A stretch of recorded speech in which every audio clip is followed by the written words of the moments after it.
Our final question of paper 2 involves setting up and solving a multi-step algebraic problem.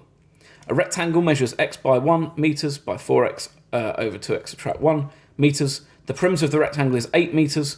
Show that or prove that the area of the rectangle is this here. So I can't use this result, I just need to use that to check my answers at the end, and you'll see a pretty meaty 6 marks for this question. So what I'm going to do is I'm going to find the perimeter of my rectangle, and I'm going to use that to find the value of x, and then I'm going to multiply my length by my height to find my area.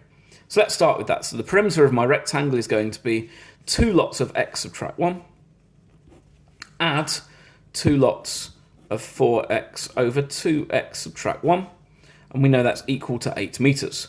So I have 2x subtract 2, add 8x over 2x subtract 1 is equal to 8. I don't like an unknown being in my denominator, so I'm going to multiply both sides by 2x subtract 1. So I have 2x subtract 2 multiplied by 2x subtract 1, add 8x is equal to 8 times 2x subtract 1. I expand my brackets, 4x squared, subtract 4x, subtract 2x, so subtract 6x, add 2, add 8x is equal to 16x, subtract 8. I'm then going to, I've got a quadratic, I'm going to rearrange to make one side equal to 0, and I'm going to solve that resulting quadratic. So the 4x squared is on its own, I've got negative 6x, add 8x, which is positive 2x, but then I subtract 16x, so subtract 14x. I've got positive 2, I'm going to add 8 to both sides, positive 10 is equal to 0. To make this slightly easier, I'm going to divide everything by 2, 2x squared, subtract 7x, add 5 is equal to 0.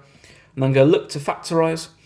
Now we may or may not be able to spot how to factorise this. If not, we write down AC, which is 10, and B, which is negative 7. I want two numbers that will multiply to give 10, add to give negative 7, which is negative 5 and negative 2. So I have 2x squared, subtract 5x, subtract 2x, add 5 equals 0. Take out a factor of x, 2x subtract 5, and then I need this to be 2x subtract 5 as well. In order to do that, I need negative. It gives me negative 2x add 5 equals 0.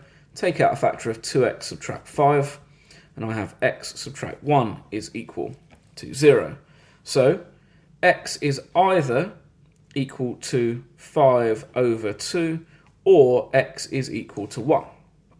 I then look back at my problem to see if both of those make sense. Well, x subtract 1 must be greater than 0, so this is not possible. X must be equal to 2.5. In the exam, I would probably then ask for another sheet of paper to continue my working on, or if I must, I move up here. So I'll write area here to show the examiner this is where I'm going. I'll put a nice arrow. Or you could just ask for more paper, because now I can use this to find my area. My area is x subtract 1 multiplied by 4x over 2x subtract 1. Well, all I need to do is use my calculator for that. So I'm going to type 2.5 to store that as my answer. And then I'm doing answer subtract 1 multiplied by 4 times my answer divided by 2 times my answer subtract 1, which gives me an answer of 15 over 4, or 3.75 square meters. And crucially, I can check my answer and I know that I'm correct. So I leave the exam feeling pretty positive about this 6 marks, a decent chunk of the 80 marks for the whole paper. And that's paper 2 sorted.